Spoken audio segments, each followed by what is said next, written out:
Hello, Private, and welcome back to the Outfit.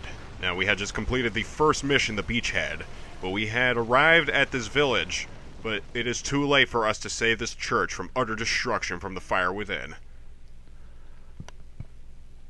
Oh, it's Teddy Bear. These people, They were all burned alive, and they liked teddy bears. Means there were children here, too.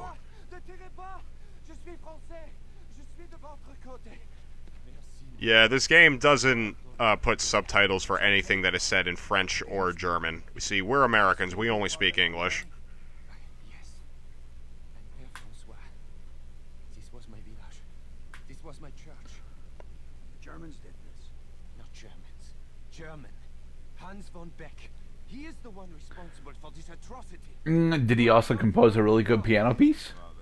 That's what we're Hans von Beethoven. into the church. I thought he was a man of mercy. See, if you played the multiplayer before you played this, you would be a little incredulous that this was Hans von Beck who did this, because he's actually one of the lighter of the German soldiers. We have to find this wolf in sheep's clothing. Bring him to justice. And that's why you're not supposed to... Oh, you actually got all the stars? Yay. Yay! Yeah, apparently we destroyed enough of the Nazi Stukas. I mean, we should have, because the AI in this game is relatively intelligent. They can hit anything from pretty much anywhere as long as they have line of sight. And line of sight is very important. That's why you want to put your anti-tank guns and all of your other machine gun emplacements in as high of locations as you can so that they could see over obstacles and have vision on your opponent. Right. Okay, listen. And they can shoot from across the map. Major fighting groups in the German army. So you wonder in multiplayer especially, why the fuck do I keep getting lit up and I can't even get my bearings? Oh yeah, it's because my opponent put AT guns everywhere. Don't exactly see eye to eye. So there's rivalry between them? Yep. Could be a good thing for us. Nazi, Kraut, whatever. One shoots at me, I shoot at them. There is something else you should know. Von Beck ordered a small force to the village near Forest Sainte-Veronique. I fear the worst for them. Not if we get there first. We ain't gonna get there first. We're fucking 2 days behind him. We're gonna find this Von Beck and make him done dead. Kuh. Dun, dun, dun, dun. Into the fray. Oh man, it takes me back to sitting on a couch with my brother when every time this fucking this music just gets you amped and both of us are just bumping our heads to the beat. Those SOBs have it coming. They'll never see it. Well, here's a clusterfuck of an opening. So we have markedly fewer command points starting this time than we did in the last mission, but we have more units. We have more options for our destruction on demand than we did in the first mission. Right. We're still in tutorial land, don't get me wrong. The game will continue to give you suggestions as to where to put your things and why as the campaign goes on. But we are slowly increasing our military output capacity.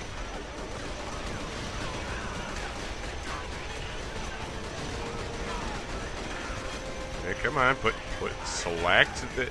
Mike, you gotta pick a spot for your machine gun emplacement before you die. Yeah. Honestly, I'm not entirely sure if I would have done any machine gun placements here. I probably would have just lobbed a grenade at the vehicle in order to deny them cover, and then spent the rest of my time doing single pickoffs. One thing, it's good that you mentioned single pickoffs. A bad habit actually to get into is to be too reliant on just standing still and taking out units one at a time. You're supposed to be using your team AI in order to take out large numbers of units simultaneously. If you're low on points and you need to grind up points, then yeah, feel free to take out JD's rifle or use Tommy Mac's machine gun, or you can even use Deuce Williams's cannon fire in order to take out vehicles. It's a good anti-vehicle unit. Or you can use his Magnum revolver in order to take out infantry units, even from a distance. Okay, this is you actually showing off that they have this particular scripted behavior. It is a little silly to watch because they waste a lot of time just getting in and out of the vehicle. But this is how you defeat vehicles a lot of times. Is just take out the guy who's operating the gun because every vehicle only has one gunner at a time. Huh? Now you're out of units. You have no chance. No chance whatsoever. All right. So now are you going to commandeer the tank that they left up there? Yeah, I don't think we can actually reach that hill, is the thing. Oh, we can get that tank, though. Hey, come on. Go. Oh, crap. Low on health. Low on health. Take cover. Damn it. Mike had failed to use his regenerating health in order to get back into the fight before dying. But thankfully, there's not really a death penalty, especially in campaign mode. You don't lose command points for dying. Or respawning. What could happen during the interim is the enemy could take out some of your units without you being there able to defend them. Right. Also, they could take out your entrenchments. Players also will learn relatively quickly that when you destroy an enemy vehicle that is not occupied, you do not get command points for taking out unoccupied vehicles. It would behoove you to use your explosive weapons to take out vehicles while they have drivers so that you can get credit for destroying them. Oh, you just decided to blow up the empty tank. Yeah, and it was fun. It was fucking epic. THQ Dolby surround sound. See, we were supposed to totally use the armored tank there. Well, we can use that armored tank up ahead. Now the game is telling us that you can steal enemy units. Yeah, you can also steal enemy units that are currently occupied by enemies. It counts as a kill, actually. You knock out whoever's driving it. The passengers and the gunner, they all just exit the vehicle like, oh no, we gotta bail. So you got command of basically a German tank just at the cost of taking the risk of running up, maybe getting shot to death by it, but it is very effective, especially in a game where you have unlimited lives. In multiplayer, Mike and I made it a rule. We banned hijacking because hijacking is stupidly OP in multiplayer. You will find that people who are good at outfit multiplayer will be good at hijacking. You're using a lot of your anti-tank rounds on encampments instead of on the tanks that are back there. Mind you, the tanks that are back there aren't firing at you for some fucking reason, so... These are the ones that we're supposed to steal. See, how is the game supposed to follow through on its tutorial of stealing enemy vehicles if it doesn't just hand us over vehicles that don't even have occupants? Also, be sure that your couch buddy is aware of which vehicle you are, because they may not think to check if whether the cursor turns green or red when they highlight you as a target if you're driving a Nazi vehicle.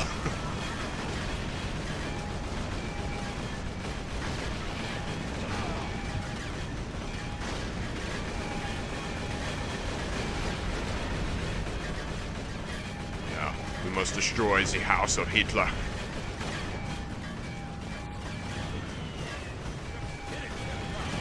Yeah. Yeah, I just like the fact that there's friendly fire in this game, to be perfectly honest. Jesus Christ. It's game balance. It's definitely a lot. I don't think it's game balance. I think it's strictly there for realism. How about game flow? The game would be. It's an extra step. It strikes me as an extra step in game engine processing if the game has to apply a yes or no check if it is an allied vehicle or not in order to apply damage. Yeah, but this is 2005. We've already resolved that problem. We resolved that problem back in '91.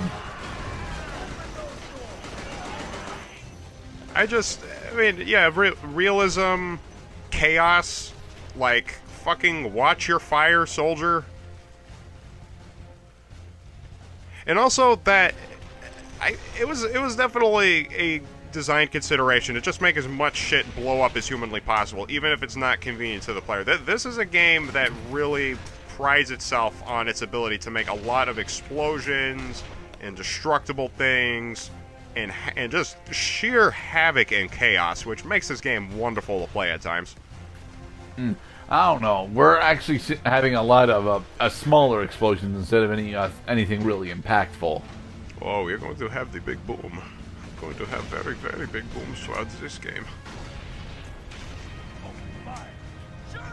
Optional objective, take out the searchlights. See if you can find them all. Okay, that should be all the Nazi buildings now, right? Are there any other Yep. ones? You completely destroyed the Nazi outpost. Now, I'm going to call in the bridge. Call in a bridge. Oh my god. Like, alright. Men killing men. And also fighting to survive alongside your brothers in arms, your fellow Marines. Now we gotta bring in the circus and parachute in a perfectly new bridge in a matter of seconds. Like that. Also be sure not to be standing right next to the bridge when it drops in, because that can cause the hitbox collision to destroy whatever it is you're in. If the Nazis are sending a train here, why is the train track specifically boarded up? Yeah, why are they sending the train through the boarded up railway if the railway is specifically boarded up by the Nazis? That's a good question. Well, so this way they could show us how to hijack a train. You missed your prompt. I just creased these pants. There. Yeah, the train.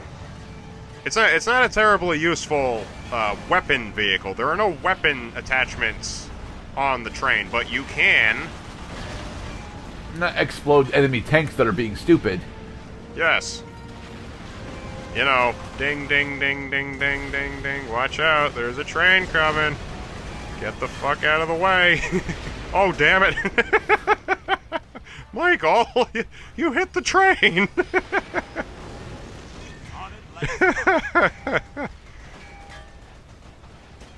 Alright, come on, you gotta get closer to the thing you're trying to capture in order to do the capture the flag game.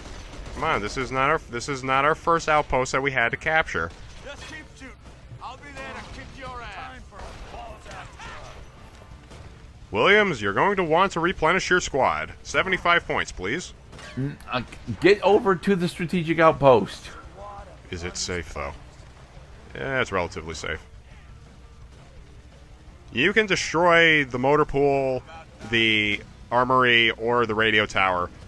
It's not exactly something you want to do in campaign mode, though, because the Germans have arbitrary abilities throughout the game, and there is no German campaign. You're only ever playing as the Americans, as a side note. In multiplayer, it is strategically viable to destroy your enemy's units, like the radio tower and so on, because then they lose the corresponding abilities of having those. That's specifically those the radio tower. Yeah, you do not want your opponent to have airstrike.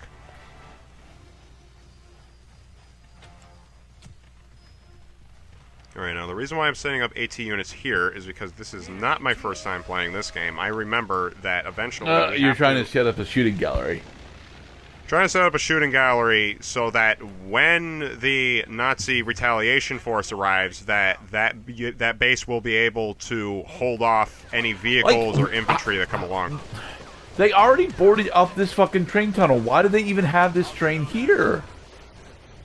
Well, what I think had happened was, first of all, they fucking parachuted in the train. You can't parachute in a train. You can parachute in tanks. You should be able to parachute in a train. Gosh dang it! This is war. Gotta be strategic. You gotta be open to improvising. You gotta use your squad commands. Throw your grenades. Die, Nazi scum! Back. Right, now you set up your gun emplacements, use them as distractions. Damn it, this unit is too far back. I can't see nothing from here. Move up. We are still on hard mode, so we're relatively low on command points right now.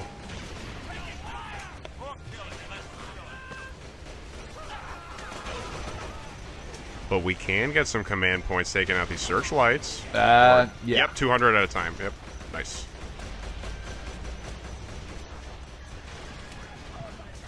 All right, come on, grind up your points. RTS time. Mineral field depleted. Oh, now I gotta move over to a different base. Not enough minerals. What? How did I deplete a mineral field and not have enough for another base? I want to recount. God damn it, I can't even get a tank in right now. Stupid tents. Okay, so now that we can get half trucks, I assume that we'll want to use a half truck in order to get on to the next point, right? Well, the vehicle, it's usually better to be in a vehicle than outside of a vehicle. Some of these got pretty fast, too. This is a cannon car. Cannon cars are pretty useful. They're low on health, but they are very fast, and they also have explosive weapons.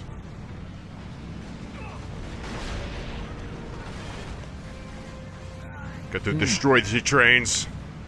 Alright, so now we gotta get back to the armory. Yep, the armory is under attack now. It's about, we are about 35 minutes into the game, and finally the enemy is trying to take back areas we've already taken.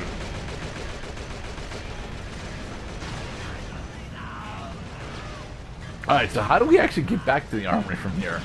Oh, we can see it from here. It looks to me that my AT emplacement was relatively successful in holding off the attack. Now they're trying to retake the motor pool. What a predicament. Better stop the attack. They spawned right on fucking top of it. Well, you neutralized this building. Hey, I'm over here. Oh, okay, so we have successfully retaken the motor pool, but we lost control of the armory. Damn it. God damn it. Well, how the F did that happen? What, the car... I think the car actually arrived on the other side of my AT emplacement. God damn it. See, I put the gun, but the gun didn't do nothing.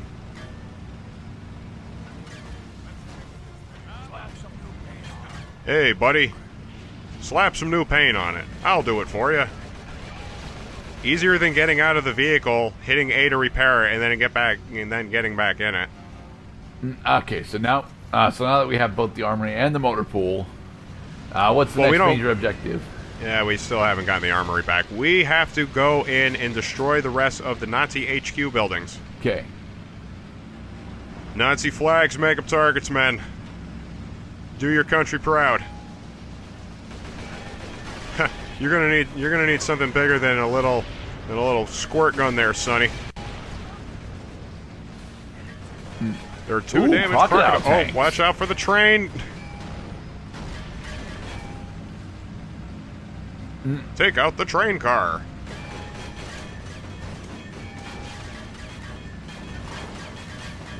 Yeah. Yay! Yay.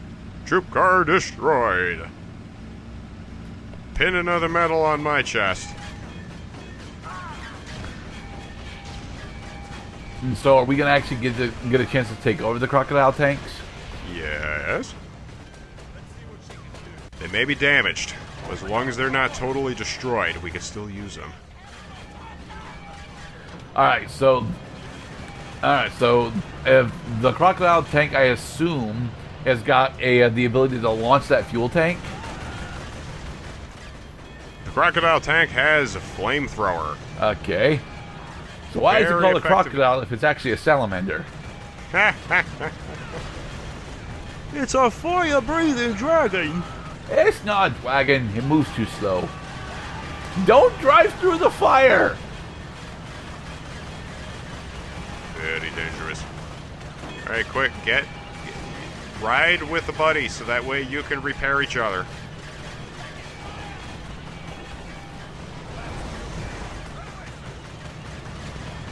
We lost control of the radio tower. See, vicariously, I appreciate what you're doing there.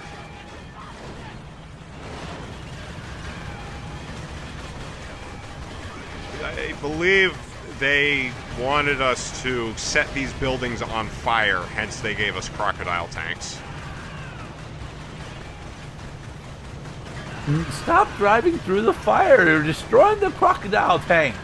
We are destroying the crocodile tank. The one on the my tank is about to go down.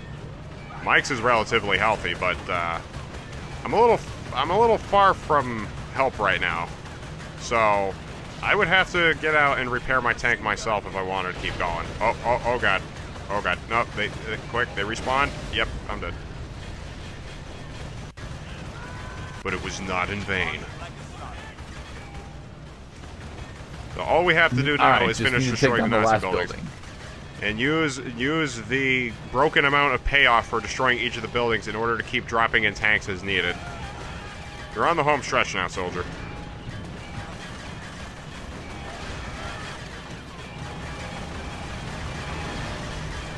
Don't shoot. Let them burn.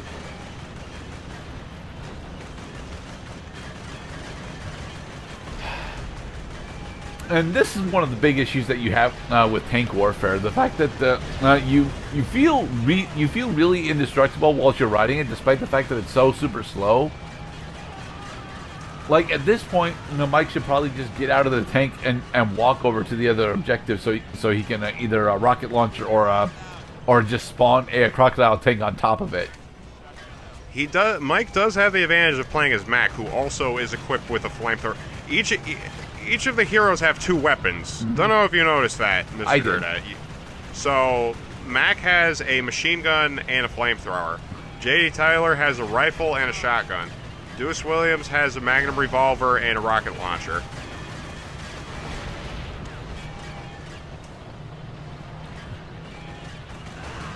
So where is the final HQ building?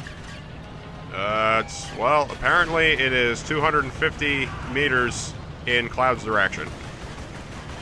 Okay. Repair the bridge.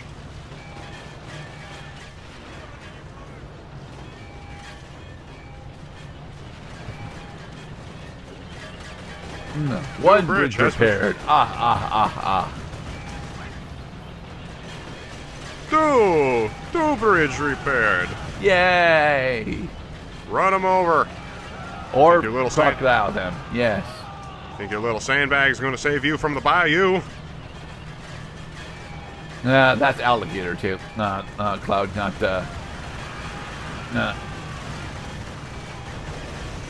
Out. The difference between crocodiles and alligators. Chapter 1. Crocodiles are primarily saltwater dwelling reptiles, whereas alligators are freshwater dwelling. That would make sense why we're using crocodiles, because we crossed the ocean in order to get here. But crocodiles are not fire-breathing reptiles, okay? Salamanders are fire-breathing amphibians.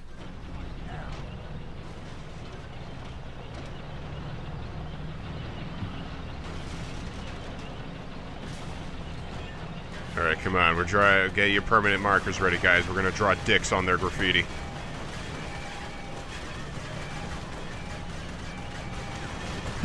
Alright, just need one more searchlight. Really is the premise of this whole mission. This is a show of force. It's just to really stick it in the face of the Nazis that the Americans are here and we mean business. Alright, Mike's got the last searchlight, so booyah. The German front lines have been weakened. Well done. Alright, now go find that last building. Sweet. There it is. Alright. Set it ablaze, boys. Out of the crocodile, out of the crocodile. Come on, we'll do this together. Yeah. Really roast it on all sides. Make sure it's evenly cooked. We're done. Delicious. And in the next part, we are going to press on to Mission 3, which also is done in co-op style, thanks to a very successful run we had. Stay tuned.